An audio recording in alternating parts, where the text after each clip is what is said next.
Mercedes finished the first half of the season incredibly strong, winning 3 out of the last 4 races, but despite this, looking back, it never felt as though they ever really had the outright fastest car. Although this might sound harsh, my biggest takeaway from the first half of the season has actually been about how McLaren have underperformed, having won just 2 races so far. However, when a team underdelivers, it opens up an opportunity for someone else to pick up the pieces, and I really think that the drivers and championship experience at the team is what really made the difference at the front of the grid. And now, it's important to remember that Mercedes at the start of the year were a total disaster. They were slower than Aston Martin, and relative to the rest of the grid, their level of competitiveness was the worst it had ever been since the start of this rule set. Their big turnaround has been down to a raft of successful upgrades, with floor changes in Miami and Imola, and then their key improvement, which was a brand new front wing, which Russell first ran in Monaco before Lewis also got it for Canada. As with all of the teams, the question has never been, can they just add more downforce onto the car? And it's always been, can they actually use their downforce by controlling the platform of the car across a range of different ride heights?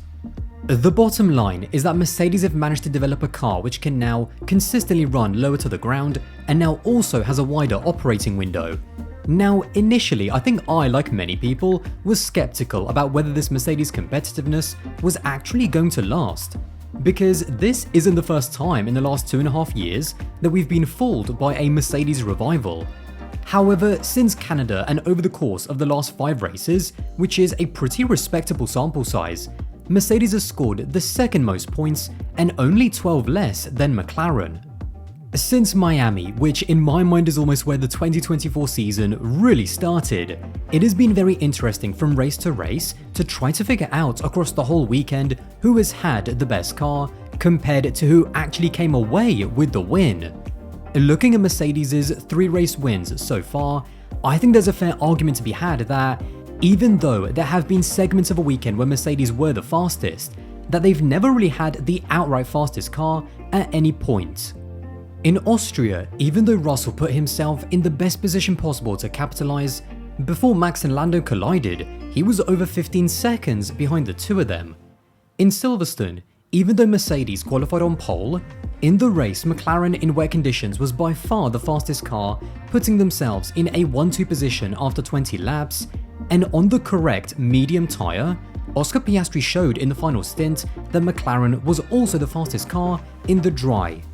As for Spa, let's not forget that both of the Red Bulls outqualified the Mercedes, and so it's almost a certainty that if Max Verstappen didn't have his grid penalty, he would have gone on to win that race. And once again, Piastri's pace at the end of the race showed that McLaren in clean air still had the fastest car, making Mercedes the 3rd best car over the weekend. McLaren getting stronger into a stint and getting faster at the end of races has actually been a trait of their car. In general, they are very good at preserving their tyres, with the compromise being that sometimes they don't switch them on as quickly as everyone else's, but what that means is that towards the end of the stints they have a better level of performance for longer compared to the other teams, and that is why we have seen them be really fast at the end of races, like with Lando in Imola in Spain and with Oscar in Spa. If there was one race where I think Mercedes did potentially have the outright fastest car, it was probably in Canada. But even then, in qualifying, the margins between the top 3 teams was historically close, and in the race, whilst I do think that Lewis and George underdelivered, to me this was yet another race that McLaren should have won, with Lando working his way into the lead and then failing to stop under the safety car, which in the end lost him the race. And now, I don't want to make it seem like I'm trying to argue that Lewis and George have been winning in an Alpine or something. The Mercedes has been a genuine contender for race wins in Canada, Britain and Spa, but comparing them to McLaren, I really do think that they've over-delivered with the car that they have. This season, whilst it's been fun to see McLaren back at the front fighting for wins, it's also been a reminder that this version of McLaren is still very young and very inexperienced with dealing with the pressure that comes with fighting and controlling races up at the front, especially when now they're expected to win every single weekend. This has exposed weaknesses in both the pit wall, which has struggled with strategy, tyre choice and communication, as well as with the drivers who have had issues with starts, pressure, and also race execution. Although Mercedes and their drivers have not been perfect in 24, when they have been given a sniff of a race win, their championship DNA has been evident and they have been much more composed to capitalize on McLaren's weaknesses. Lewis in particular, I think, has been a fascinating driver to watch throughout this season. At the start of the year when the car was underperforming, Lewis was actually quite disappointing. Partly I think it was down to his move to Ferrari because, especially as they were winning at the time, it's impossible to not let your mind wander to 2025, and partly I think it was down to a lack of motivation with a car that was struggling to even finish inside the top 5. However, as the car has got better and the stakes have got higher, Lewis has been able to do what all great champions do, and that's raise his performances to match the car's capabilities. Whilst there is still inherent qualifying issues which he has admitted are not going to go away, as they're intrinsic to his driving style being incompatible with what the car needs over one lap, in the races he has shown the qualities that made him a 7-time world champion, especially when you compare his recent performances to Lando.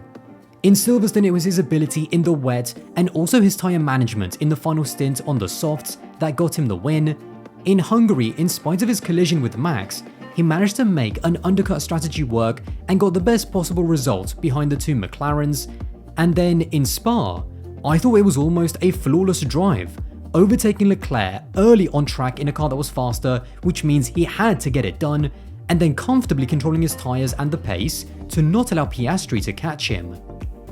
The last few races have left no doubt in my mind that even if the likes of Oscar and Lando can match Lewis for raw speed, they are still not on his level when it comes to race execution. Lewis in the past, like Max recently, has had to deal with the whole he's only winning because he has the best car, but in 2024, we have seen exactly how good Lewis and Max really are, even when they don't have the best car. I think George has also been impressive, but in a different way. Although I was very critical of him after Canada, where I felt that once again he made too many mistakes and could have won that race, I think his performances have given Toto a huge confidence boost that even if he still isn't quite as good as Lewis, especially in the races, when Lewis leaves, George is going to have no problem winning races and being the team leader if Antonelli is brought in. Even though his best 2 races in Austria and Spa had some strange circumstances behind them, I still think his qualifying performances have been exceptional, and he should still take a lot of individual pride and confidence from both of those performances. I have ranked Lewis and George as the strongest driver lineup on the grid for 3 years in a row since George joined the team. Given how close all 4 of the teams are at the front of the grid, this is where I think the drivers have been really able to make the difference in their race execution and ability to perform under pressure. In terms of what this means for Mercedes going forward, because of how badly they started, whilst closing the 79-point gap in the Constructors' Championship to Ferrari isn't impossible, it's also not going to be easy, because unlike the McLaren and Red Bull battle at the front, Ferrari, like Mercedes, also have 2 very high-quality drivers. For Lewis's time at Mercedes is now already going to end in the best way possible, with multiple wins in their final season together.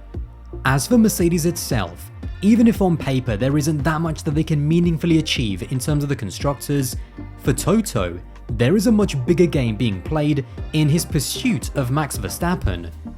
A few months ago, when Toto was doing handstands in the media just to get Max's attention, it was laughable to even consider Max leaving a dominant Red Bull team for a struggling Mercedes. Since then, however, Red Bull have found themselves in a situation where not only has their performance started to stagnate, but yet another high-ranking member has decided to leave the organization, which surely has got to start worrying Max. Even though Max has reaffirmed that he will be at Red Bull in 25, in Formula 1, I don't think that you can discount anything happening at the moment with how crazy the driver market has been in 24. More likely, I think Toto will be chasing Max for 26, because as things stand, they don't have any drivers contractually tied down for that season, and let's not forget, although Mercedes do currently have very strong momentum, Red Bull are still the more competitive team, as we saw in Spa. What will be important for Toto in his negotiations with Max is to make it look like Mercedes are on the right path and that they'll be best placed from a performance, structure, and power unit side for 26 to make themselves look like the most appealing option. Mercedes over the last few years, including during 2021, was second best on an operational side compared to Red Bull, and that is still the case now.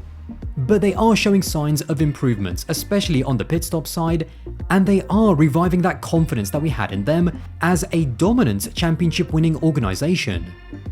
One man who will be looking at this recent Mercedes resurgence and having one eye on 2025 will be George Russell.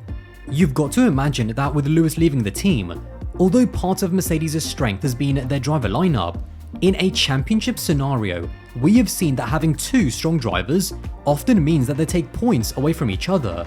Russell as the team leader being a championship contender in 25 and potentially even winning it with Antonelli as his teammate could create a very interesting dilemma for Mercedes if Max then also becomes an option. It really would create a 3-into-2 driver scenario for Toto, with George most likely being the most vulnerable. And George will know that. He will know that the best way possible to protect his future from Max Verstappen is to make himself undroppable by showing Toto that Mercedes don't need Max to win championships.